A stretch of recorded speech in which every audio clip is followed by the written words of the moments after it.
Дорогие друзья, всем привет! Хочу сейчас обратить внимание на последний свой пост, текст которого вызвал резонанс у многих людей. И я в первую очередь хочу выразить благодарность всем тем людям, которые действительно поняли, о чем идет речь. Остальным хочу лишь пожелать, что вы видите вещи такими, как вы их представляете. И я, естественно, вижу вещи такими, как я представляю.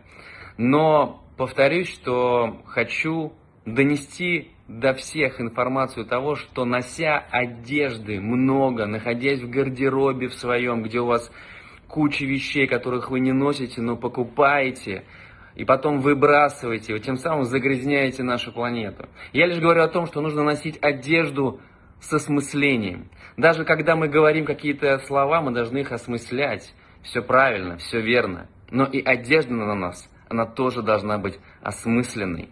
Когда мы носим одежду каждый день, мы не замечаем, что мы покупаем ее больше ежедневно и выбрасываем больше. Текстильная промышленность на сегодняшний день вторая в мире по загрязнению нашей планеты. Хотите загрязнять? Загрязняйте.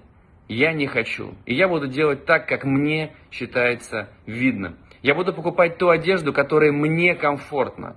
Я буду наносить информацию это людям, и кому это полезно, возьмут это на вооружение. Кому же нет, будут всячески пытаться оскорблять, либо писать какие-то слова, лишь бы оградить себя от этой проблемы.